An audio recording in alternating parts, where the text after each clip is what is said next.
काल जी देवेंद्र फडणवीस सरकारने जी आंबा बागायतदारांसाठी नुकसान भरपाई डिक्लेअर केलेली आहे ती एकदम तुटपुंजी आहे।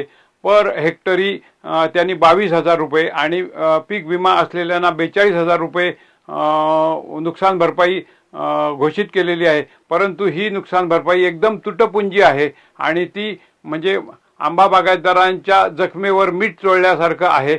आणि खरं म्हणजे 5 लाखापेक्षा जास्त प्रति हेक्टरी आम्हाला खर्च येतो आणि तो आम्ही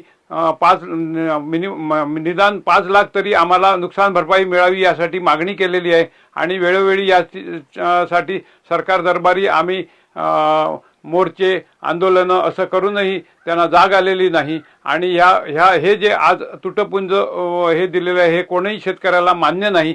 यासाठी आम्ही आता नुकसान भरपाई योग्य म्हणजे पूर्णपणे मिळेपर्यंत थांबणार नाही। यासाठी आम्ही वर्षा बंगल्यावर यानंतर राजू शेट्टी यांच्या नेतृत्वाखाली आम्ही आंदोलन करणार आहोत आणि ते जोपर्यंत आम्हाला 5 लाख रुपये प्रति हेक्टरी नुकसान भरपाई मिळत नाही तोपर्यंत आम्ही हा आमचा लढा चालूच ठेवणार आहोत।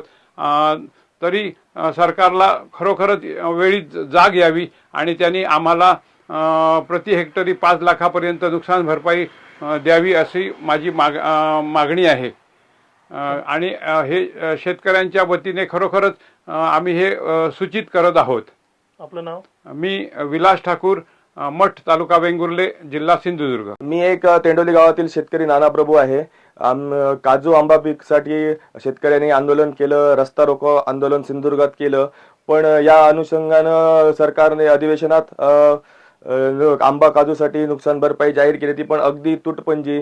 ज्यांचं विमा संरक्षण आहे त्यांच्यासाठी 42,000 रुपये, ज्यांचं विमा संरक्षण नाही त्यांच्यासाठी 22,000, म्हणजे 22,000 म्हणजे काहीच नाही, अगदी तुटपुंजी अशी नुकसान भरपाई। आणि या नुकसान भरपाई आम्ही शेतकरी समाधानी नाही। याच्यासाठी सरकारने याचा परत विचार करावा आणि शेतकऱ्यांसाठी भरघोस अशी मदत जाहीर करावी अशी आम्ही सरकारला विनंती करतो।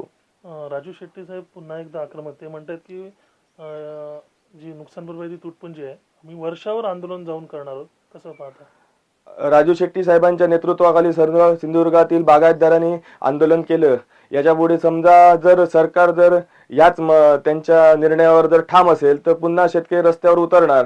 वर्षा बंगल्यावर मुख्यमंत्री साहेबांच्या समोर सारे सिंधुदुर्गातील बागायतदार, आंबा बागायतदार, काजू बागायतदार हे पुन्हा आक्रमक होऊन महामोर्चा नक्कीच निघेल असं मी तुमच्या या माध्यमातून सांगतो।